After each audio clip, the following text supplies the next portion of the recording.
comes to questions for oral answer. Question number 1 in the name of the Honourable Annette King. Thank you, Mr Speaker. My question is to the Minister of Health. How much has been spent by the government on the social bonds pilot to date? The Honourable Dr Jonathan Coleman. Mr Speaker, I'd just like to point out that point of order.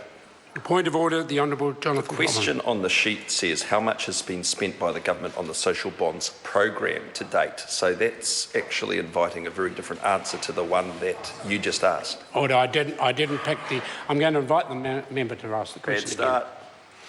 What a show off. Order. What a show off. Order. Telltale tit. Order. Hey? Oh, telltale tit. Order.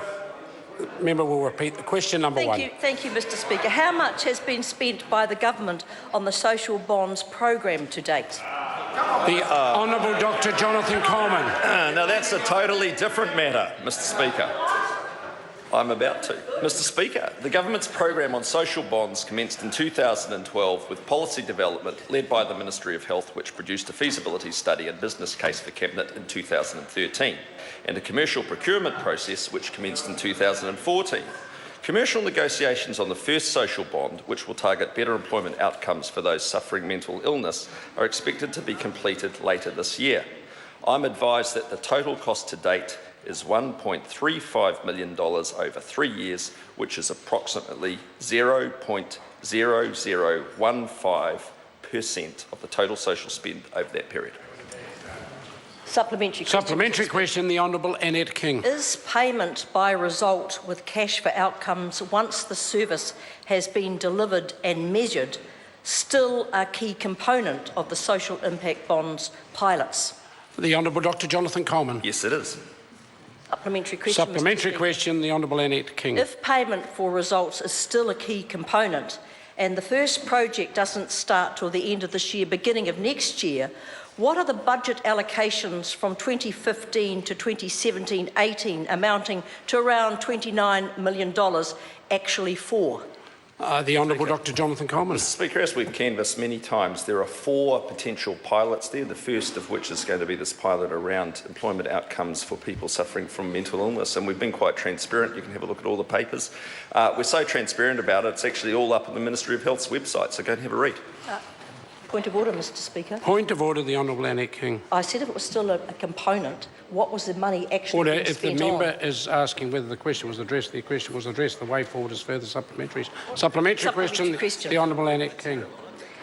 How does he recall being advised just a few weeks ago that for the social impact bonds pilots, it could be up to 7 years after service delivery commencement before outcomes are delivered and measured? So why does he need $29 million over the next 4 years?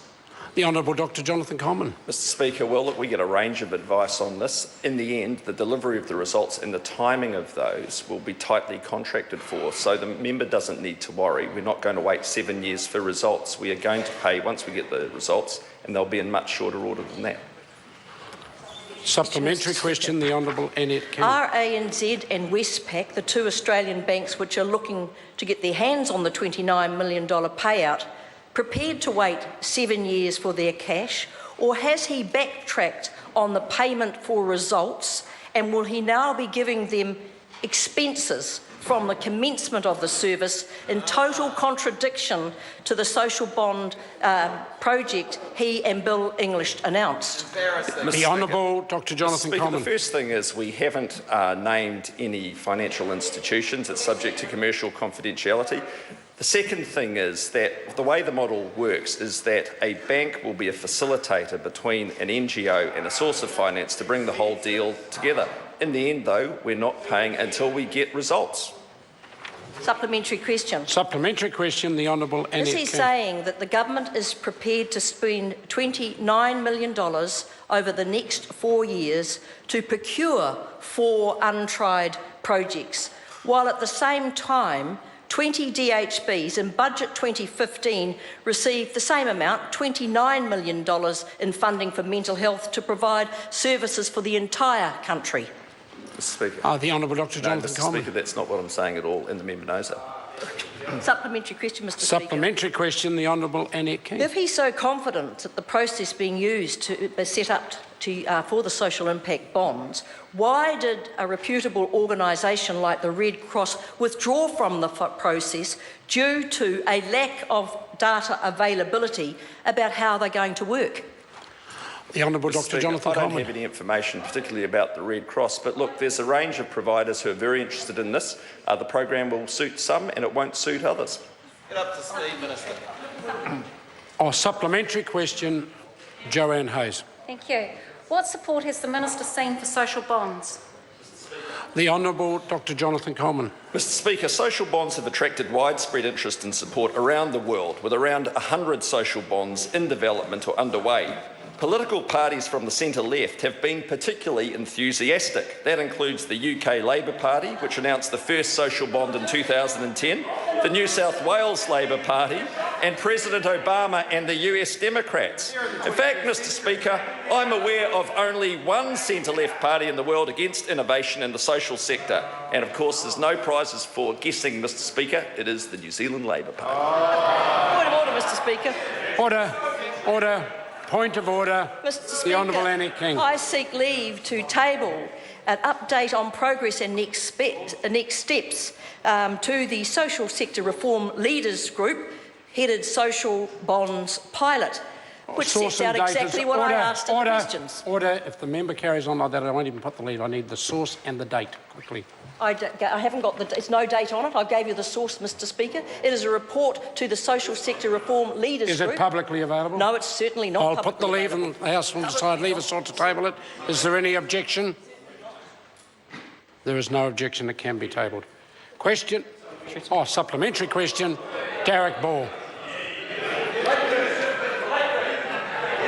Order. I've called Derek Ball. Will he give his guarantee that the social bond program, once fully established within health, cannot be rorted, whereby results are manipulated just for profit?